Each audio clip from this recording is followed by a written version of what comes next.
Can you guys hear me? Yeah. Cool. Well, hello. My name is Sadeghipour, but as mentioned earlier by Adam, I go by Namsek.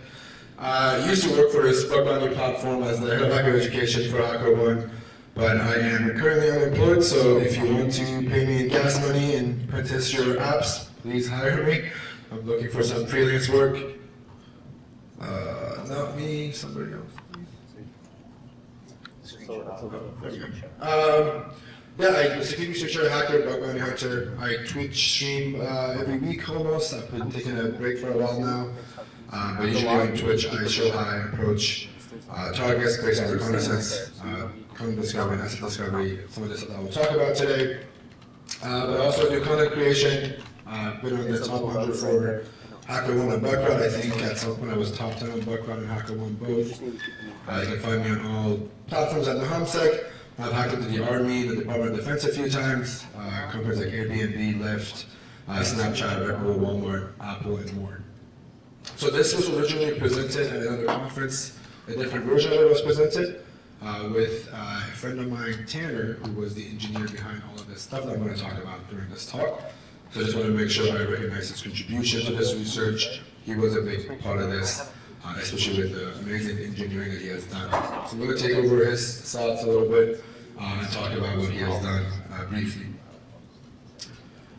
So why do we, the agenda for today, why do we want to scan the cloud? We'll talk about it, our solution, and then I'm going to talk about math exploiting some stuff, and then I'm going to have some examples of real life bugs that we have found in some big corporations, some I can disclose, and some that unfortunately cannot speak about. But before we jump into it, do me a favor. I know you guys all like to be on your phones. Unless you like reading my talk, please at me. Otherwise, bear with me. All this information, I'm going to try and post it on Twitter later. But I just want to make sure if you're taking notes on your phone and doing stuff on Twitter, I want to make sure I give you the option that I will release these at some point and then also recording the talk, so it'll be available later. So why do we scan the cloud on our own? Well, first of all, if you are in you work in the enterprise sector, you've seen Census, Shodan, and these services are very expensive. It's even more expensive if you're a security researcher like me, where you have to pay for it out of your pocket. I think Census wanted about $900 a month, which is a lot more expensive than we have done. And Shodan is great. I love working with Shodan, but they're also expensive. They're $40 a month plan doesn't cut it. They don't give you all the data. So we had this crazy idea to scan things on our own. So originally we started scanning the entire cloud, like cloud, AWS, Azure, all those. And then we said, screw it, let's just scan the entire internet. We'll talk about that in a little bit. But also, who isn't in the cloud, right? Like, who's not deploying things on AWS? Who isn't using GCP, Azure, and all those different services, right? AWS was a big one, and then we realized, well, some people still have their in-house network they use, so we went after the entire IPv4 space.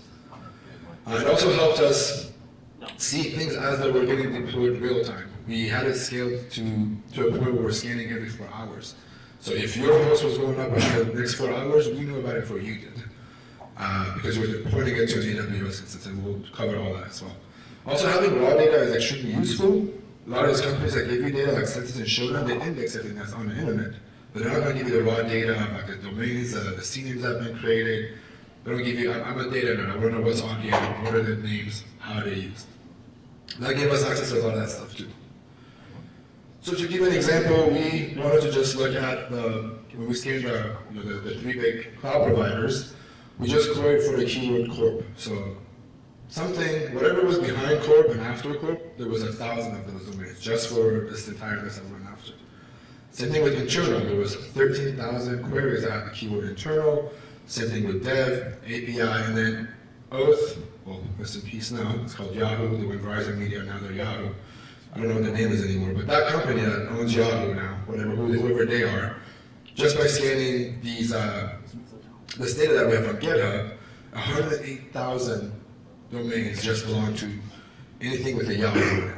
Some of them are like Yahoo and some random garbage websites, but 90% of it was actually Yahoo.com, Yahoo.net, Yahoo Cloud, and that sort of stuff. So what was the solution that we had? Well, Tanner is a genius when it comes down to writing and engineering things. So he used a lot of Go routines. We scrape the CNAME and the DNS records from every single IP address. We would make a connection, pull the cert, pull this data, index it. There wasn't really a lot of magic in the actual code of what it did. The magic was in scaling it, in being able to scan. I think we beat our numbers from like a 12-hour scan to 6 hours, 8 hours, 6 hours, and eventually in 4 hours we could scan the entire thing. So the magic was how we were deploying these scans in the routines. To give you an idea, we were getting 1.4 billion unique targets in 15 minutes. Our rate was, at the time of this slide was being created, it is a little bit outdated, it was 1.6 millisecond. We identified 28 million targets across 11 ports, and we were paying $25 in AWS charges. That beats $900 of census and whatever Shodan charges you, right? I mean, it took us a lot of free time, but cost-wise, $25, you can't beat it. So that was partially the biggest reason why we're doing our own scans. $25 scans, I don't think you get it anywhere. A few things, don't use lambda functions, they're not fun, they're expensive. We learned that the hard way.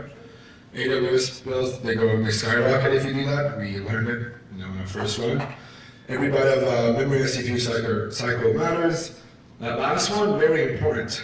Don't send GET requests to every IP address on IPv4. There are a lot of angry CISOs out there that don't like seeing your request coming in, even though we had a signature on it that said, hey, we're doing security research, here's our email, please email us. We got some really, really angry emails. And then some people were like, hey, I follow you, what are you doing in research? Are you hacking us? We're very nice about it, but a handful of CISOs were having a rough day, and we got the crappy end of it, unfortunately. So, with our solution, what did we do? We were mapping IP addresses, which is a great start, what IP ports to what host. It's important, we'll talk about it in a little bit. We're extracting bounding data. So we had this list of targets that we wanted to. Most of them were public programs, but being one of the hackers on HackerOne and Bugcrowd had access to private programs that we pulled from. We put it in a table, and we pulled data for every single one of them. And then we're diffing our scans. So every time we run a scan, we want to see a difference for rising media domains. What went up in the last 4 hours? What went up in the last 8 hours? So we can see the difference between every single scan, so we know what domain was brand new that we can go after. We look for a vhost. What happens if you feed a different host name every time you scan? That was a very fun one. I'll show you exactly what in a little bit. And then we want just data. Some of these companies, they allowed us to scan them because they had a bug bounty program, so why not pull their titles, the response link, the status code, and that kind of stuff. And then we even went all the way to fingerprinting some stuff that we wanted to look for. You can use tools that are out there. Project Discovery has a good tool for it. You can use their templates, but we made our own just because we wanted to be accurate, and there was some stuff that didn't have a fingerprint for. So the fingerprinting part was very, very important, and it was beyond just technology, it was also for endpoints that we wanted to look for. So I talked about this, the 1.4 billion targets, gets a lot of noise. Arcadi has this target list. This is the one that I used in the first example with all the numbers. With Yahoo, we used this as our baseline. We filtered them at scan time, and then we provided targets for the additional tooling of collecting data, fingerprinting, and that sort of stuff. Well, obviously, if you do multiple scans, the data doesn't always change. Maybe a small percentage changes, especially when you're going after a small piece of the pie, when it's the servers that you're hacking on. But it was very helpful. Again, I talked about the newest host. It was very important. With bug bounty hunting, it's very important to identify the newest assets and being the first to do it. It's very competitive, and a lot of companies, a lot of hackers have done it already. It also taught us how do these companies name their assets. We identified patterns of where are the dev sites, where are the internal sites. We studied those, and we started creating code that did other stuff with it for us. And then we kept all the historic data in archives for no reason, and then we got bored of it and deleted it eventually. So what I talked about doing the vhost thing, this is one of the great examples of it. What we were doing with the vhost scanning was we were just sending 3 requests. One was the IP address, where this host was, and the host name would be the IP address. The second name would be the host name, the IP address with the host name. So if it was mail.yahoo.com, we'll put that in the host name, but we'll connect to the IP address. And the last one is very interesting because we put localhost to see what comes up. And in some cases, the 3 of those would give you different responses. One would be like an Nginx page, one would be another thing, and then one would be the actual website you were looking for. And like we found an instance that was only accessible by IP address. Also keep in mind that a lot of times, even though these domains are put into an IP address, you can't access them by a host name, so you can't just put in site.com, something.site.com and it won't load. We hit the IP address, it works. You hit it with the vhost, it works. So those are the things that we were trying to go after. So there was two approaches to mass exploitation. One was going after a single target because we knew the patterns of mistakes they were making. We knew where the process was when we were deploying apps. We knew where the APIs were. We know how they were storing their API docs. And we also knew where the corporate internal websites were. So we're really focusing on those things with a single target. So example, if I knew that Yahoo uses Oath.cloud, for example, as their internal tools, we would really focus on that one particular domain because we eventually find that belongs to them and that's where all the juicy stuff are. So as an example again, I just mentioned Yahoo. Yahoo was notorious, I think they still do this, for leaking their API documentation. Obviously, by itself isn't a vulnerability, but it's a good information to have.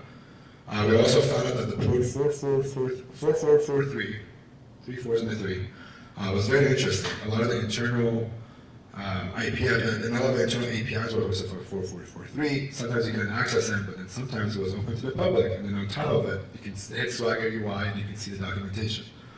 So this was very interesting for us to know, and for every target that we knew this stuff, we were creating different workflows and different jobs. So Yahoo had its own workflow of getting all this information, which is the next company after that. There's also the other mass exploitation is just to, I like to call this the spray and pray method. You just spray a ton of endpoints to a ton of hosts. So this could be things that we have realized people make same mistakes over and over and over again. You put your Git folder in there, you can get access to it. Sometimes it could be also common vulnerabilities that are already as a CVE or a POC out for it. Obviously, there's API documentation that's different. And then you can see all these, the integration and deployment tools that are accessible, like GitHub, GitLab, that have publicly somebody can access them and pull API keys from. So we went after those, and we also did some stuff with it. So when you're doing mass exploitation, proper identification is key. You want to make sure you reduce your margin of error, your false positives as much as you can. So what we did, we created a bunch of fingerprints. But the way it worked is we figured out the ones that were, important to us. At the time of this research, one of our friends, Justin, he goes by Runerator, he had a O-Day in Grafana. He was the only person that knew this POC because it was his bug. The CVE was out already. No one had the POC but him, and we got our hands on our POC. And we really went after it. It was really important to us. We wanted to find every single Grafana instance. But to do that, you have to understand what these things look like. So there's three things. One is the response header. What does it look like when you send a request? What does it send you back? What does the response body look like? Is there something unique in there? And then also, is there a specific endpoint you can hit that can confirm this thing exists and it is actually the thing that you're looking for? And I'll give you a few examples. So if you're looking for API documentation, if the API docs are leaked, 9 out of 10 times there's a file called Swagger resources. You hit that, it tells you exactly where the location of the Swagger documentation is. And you can fingerprint that by looking for the keyword Swagger version. So if you hit Swagger/resources, does it have the word Swagger version in there? If it does, then we know there's a Swagger somewhere being leaked. We pull that data, we hit it, and we get the API docs. You can do it also with Swagger/API docs. We have a brute force list that we just went through. But with Swagger, just you find a keyword that's going to be in every single one of them. Base path is one of them, for example, or description, whatever you want to do. You look for it, and it comes back and tells you that it exists. And obviously, the API itself, like I mentioned earlier, isn't a vulnerability. It just makes it easier to go after this API, and you no longer have to play hide and seek with the API to figure out what the endpoints are, how does it work, who do you pass to it. GraphQL, same thing. You want to look for GraphQL, you hit /GraphQL in a lot of cases, or API sometimes. It comes back with a 400 error, it says query missing. Cool, easy, put that in your tool belt. Look for it across a bunch of hosts. There's an example of it right there. Grafana is an easy one. You hit the root directory.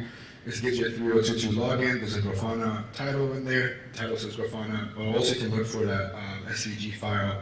It comes default. So if that SVG file exists and there's this little bit in there that you're looking for, boom, we have Grafana, which comes in handy when you're mass exploiting things. And I will show examples of that in a little bit. All right, so we have all these things.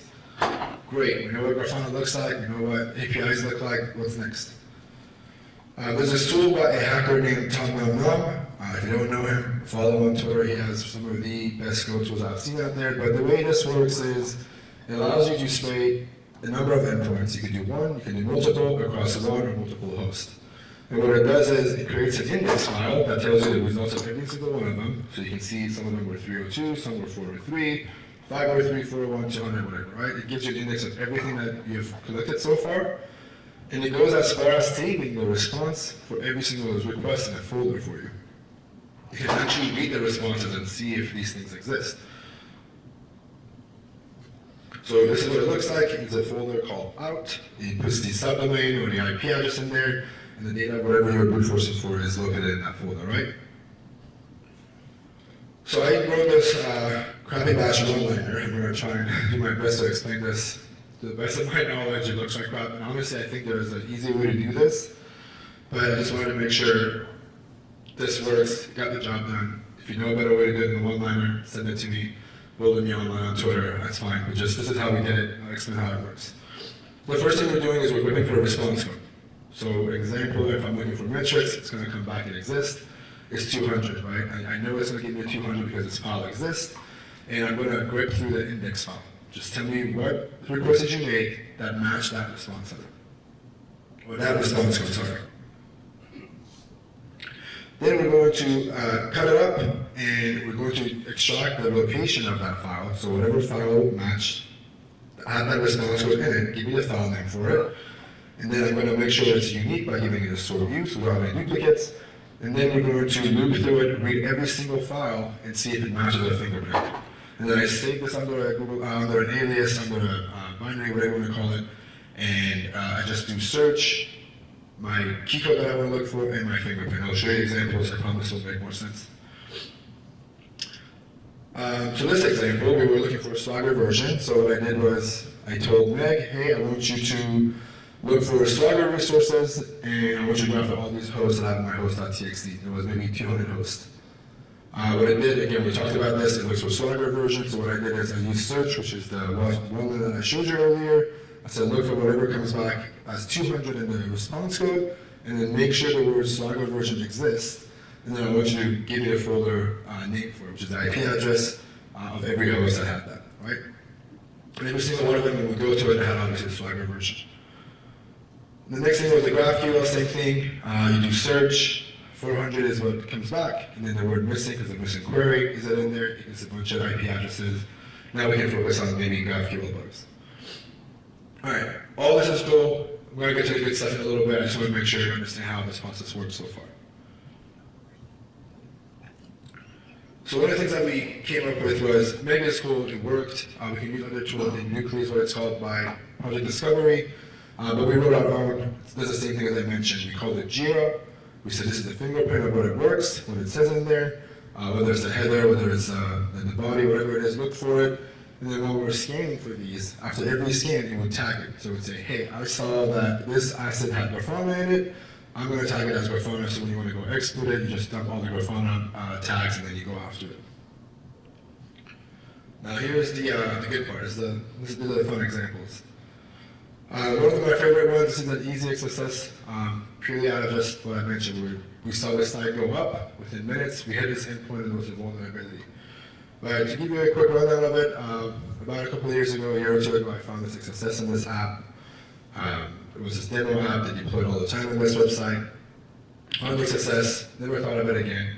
Put that file in my word list for that customer, for that company, and never thought of it again. When we rediscovered demo app, I realized, oh, so they use this very regularly. This thing comes up on this infrastructure very regularly. So we created a fingerprint for it. Every time demo app.html existed, I had a JavaScript file that was very uniquely named. If that JavaScript file was mentioned, we knew that file existed.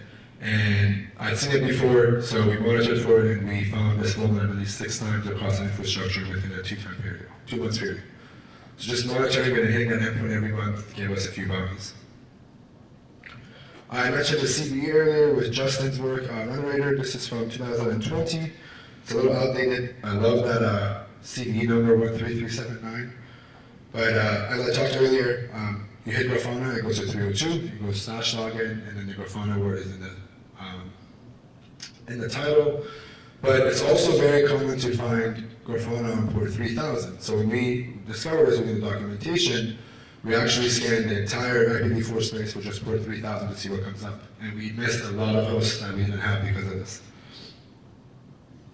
So what do? We pull every single target with open port on 3000. We look for the keyword Grafana, but sometimes it could be on a port 8443 for some god-awful reason. We want to make sure if it is named Grafana, we have it. We dumped them all in there, we hit it with login, with Meg, we fingerprinted for it. Whatever came back, we fed it to another tool, and we started exploiting it. So what we did is, again, going back to my one-liner, we grep for it, does it exist? Cool, we have every single instance because of Meg.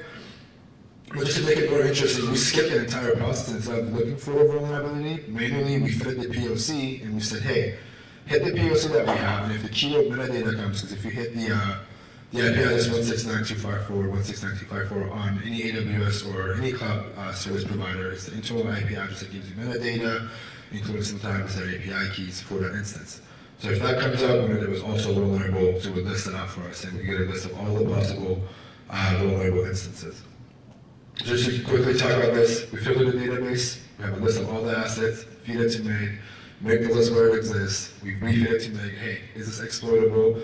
And if it is, the keyword metadata was in there, we know it was exploitable, and we started reporting it. So this particular company, I wish I could mention them, they own half of San Francisco, unfortunately, but this company alone had 40-something Grafana instances, I don't know why, across 3 domains, and they were very intrigued at how we found it, but lucky for us, because of the raw data we have, we're able to identify every single one of them.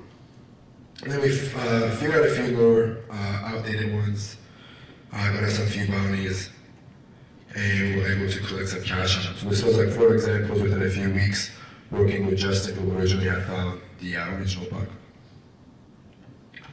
This key takeaway for CVEs, just because there's an ODA out there doesn't mean you're going to get paid.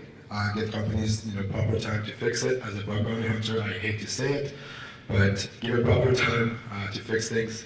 I report them on my own. If they pay me for it, they pay me for it. If they don't, they don't. Having multiple instances doesn't mean it gives you multiple bounties. This company didn't want to pay for it. They gave us a bigger bonus for what we found. But at the end of the day, it's free money. We did a couple of hours of work. Most of it was automated, so I can't complain. So we actually got very brave at some point, and we just said, hey, let's just write admin on every single company we have. Let's see what comes up. There's no way we can get a good fingerprint on this. Well, turns out you can. You hit admin, you look for login, right? Like you want to get a login page in front of you where you can give it some credentials. Well, this particular one, when we get admin, we keep seeing 302 for this company. It's a big gaming company. And it would send you to this management thing, sub-keyword, login.jsp, MGMT, clearing system management. So we took that 302, that path, and we started spraying for it, and we found some really cool stuff. It turns out admin is still a thing, even if you're a billion-dollar company. There was supposed to be a meme right there, but unfortunately offline. But yeah, admin worked. Not only once, it actually worked, I think, 6 or 7 times. I think I have a number after this slide, but yeah, we logged in, we could deploy stuff on the server. There's like all the customer data. Actually, their Facebook accounts were connected to these to their accounts to plays, and I'm pretty sure we could see all their tokens at some point. That was a really fun one. But let me break it down how we identify every single one of these. So there are 4 things here that are important. Obviously, the domain name of the company. We know this company has historically made this oopsie pretty commonly with admin. We want that. We keep it there. There was a permutation. That permutation means different platforms. So they had iPhone, they have, I don't know, what would have, like 8 or 7 of them, something like that. We kept that there. And then there's the app name. So whatever this application name was, which I can't disclose because it was very unique to this customer, was before the permutation, and at the end of it was a core app. So if you went to that folder, this is where the actual game content was hosted. So you knew it existed, and it told us there's an admin folder. So we went back to our database. Oh, it's 15 actually. Okay, I have a number for it.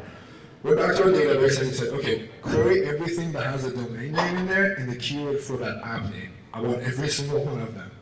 And what turned out was we fed it to Meg, and 15 of them came back, and 12 of them allow us to log in with admin. I don't know what happened to the other 3, maybe we didn't type in admin properly, but 12 out of 15 was a pretty good success rate, and there was like 1 million people's data on there for a giant gaming company when the games are demolished by hackers. Alright, this is the last example. This was gaining a working employee session via Heapdump. Sam's actually here, who's a big part of this. He's standing in the back. But I'll get to that, but before we do that, there was a few things we wanted to look for. So one was looking for Spring Boot documentation. We understood how it worked.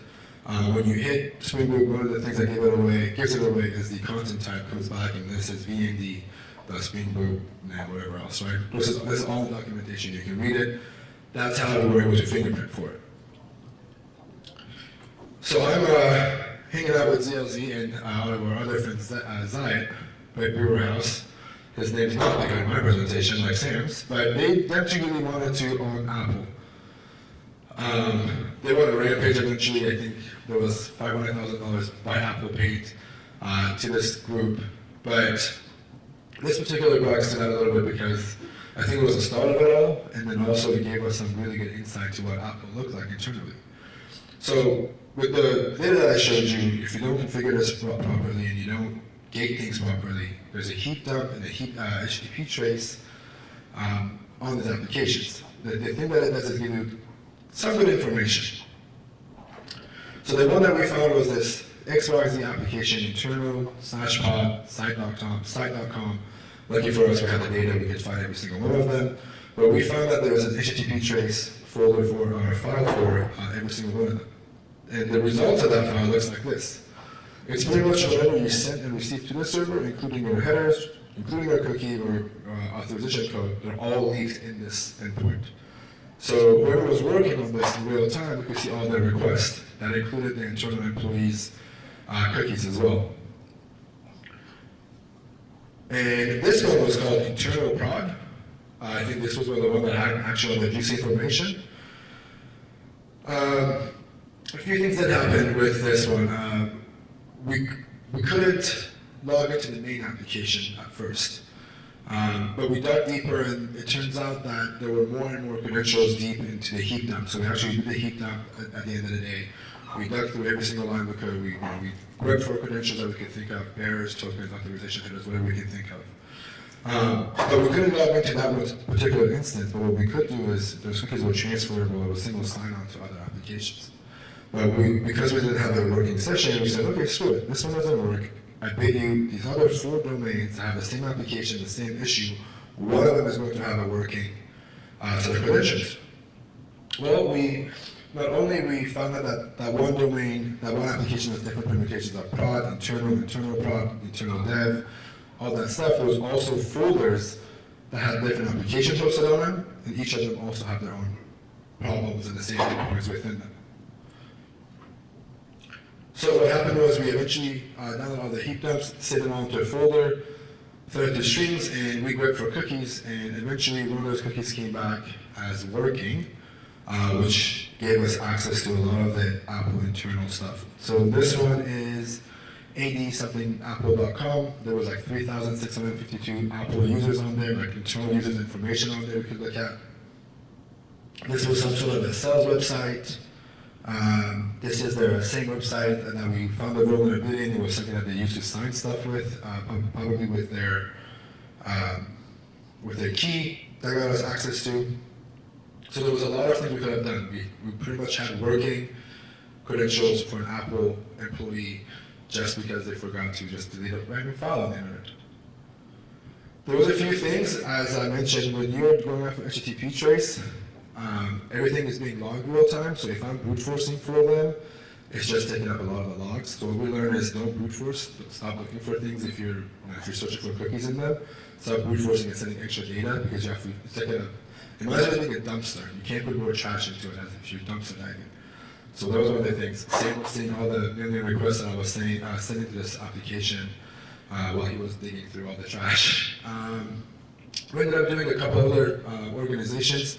I went after a few more. Same method as I showed earlier. I just put the heap dump thing in there. And turns out a lot of other organizations are vulnerable to this. The good stuff, there are some tools that I talked about. These are all of Tanner's tools that he put together. The vHost scan is what you can do, give it a list of hosts. It does the 3 scans that I gave you. And then the Go fingerprint is the same thing as Nuclei if you want to use ours. It's a little bit outdated. We haven't updated it, but it was something that worked with our workflow. Conclusions, it was a big part for us understanding each and every single one of our targets. It's very important to understand how these targets worked, how they name things, what are these patterns of mistakes. We can keep on making money from them. Familiarizing ourselves with things, logging into things and playing with them was important. Also, having a good database of assets. It doesn't have to be what we did of scanning the entire internet, but just having a good inventory of a company's assets online is very helpful. So doing some recon on your end and having that data is very, very helpful. Also fingerprinting and knowing what things look like, so you can tell what application this is, what stack it's running on, and that sort of stuff. And a lot of these things that I showed aren't real new research. It's just things that people have done over the years. But you have to think about it from an adversary, right? A cyber criminal. If they had access to those keys that we had access to on Apple, for example, what could they have done? Which is a couple of us doing bug bounties and just report out to them. Also, don't just do the spray and pray thing. There are things that are behind logins for a reason. Log into them, understand them, repeat that method, authenticate yourself, and understand how the workflow of the application is, and obviously dig deeper. That one I'm going to skip. This was for bug bounty hunters. But if you find impactful bugs to get paid, this is a good example of it. Honestly, spend the extra hour or two to understand your targets. It always pays off at the end.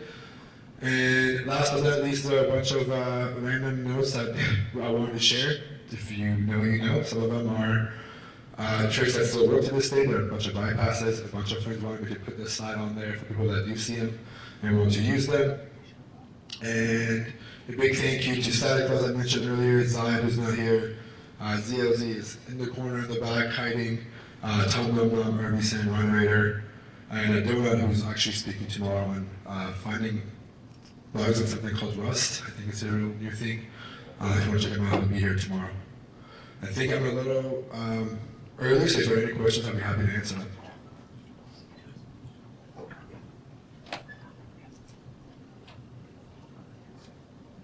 Cool. Thanks for listening to me ramble about scanning the cloud.